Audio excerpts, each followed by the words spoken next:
Hey guys, അപ്പോൾ ഇന്നത്തെ ഒരു ഫുഡ് ബ്ലോഗാണ് കേട്ടോ. അപ്പോൾ നമ്മൾ ഇന്ന് കഴിക്കാൻ പോകുന്നത് ചിക്കൻ ബിരിയാണിയാണ്. അപ്പോൾ ബിരിയാണിയുടെ കൂടെ ആയിട്ട് അച്ചാറ്, സലാഡ്, മുട്ട, പിന്നെ ഒരു പപ്പടം കൂടെ ഉണ്ട് കേട്ടോ.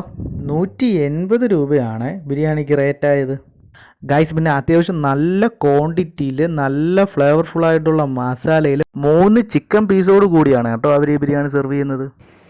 ചിക്കനും കൂട്ടി നമുക്ക് കഴിച്ചു നോക്കാം. മസാല കൊള്ളാം. പിന്നെ ഈ റൈസിൻ്റെ ക്വാണ്ടിറ്റി അത് എടുത്തു പറയേണ്ട ഒന്ന് തന്നെയാണ് കേട്ടോ. പിന്നെ ഞാൻ ഈ ഇടയ്ക്ക് നിന്ന് തന്നെ ഇത്രയും ടേസ്റ്റുള്ള മസാലയിലുണ്ടാക്കിയ ബിരിയാണി കഴിച്ചിട്ടില്ല കേട്ടോ. പിന്നെ ഈ ഒരു ചിക്കൻ ബിരിയാണിക്ക് റേറ്റ് വരുന്നത് 180 രൂപയാണ് കേട്ടോ.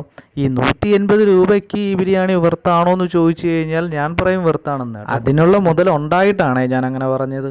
പിന്നെ ഞാനൊരു ലൈം ജ്യൂസും കൂടെ വാങ്ങിയിട്ടുണ്ടായിരുന്നേ. അവരുടെ ഈ lime juice taste vice okay ആണെങ്കിലും ക്വാണ്ടിറ്റി വെച്ച് നോക്കുമ്പോഴത്തേക്ക് ഈ ഒരു റേറ്റിന് ഇല്ല കേട്ടോ.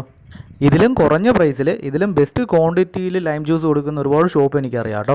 അതുകൊണ്ടാണ് ഞാൻ അങ്ങനെ പറഞ്ഞത്. പിന്നെ അവരുടെ ഈ ഒരു ആംബിയൻസും അത്യാവശ്യം കുഴപ്പമില്ലായിരുന്നു കേട്ടോ.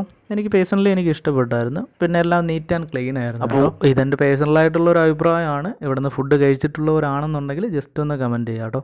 അപ്പോൾ ലൊക്കേഷൻ വരുന്നത് നമ്മുടെ കേശവദാസപുരത്തുള്ള ഹോട്ടൽ ചിന്നൂസ് ആണ്. അപ്പോൾ അടുത്തൊരു ഫുഡ് ആൻഡ് ട്രാവൽ വീഡിയോ ആയിട്ട് വീണ്ടും വരാം. ബൈ.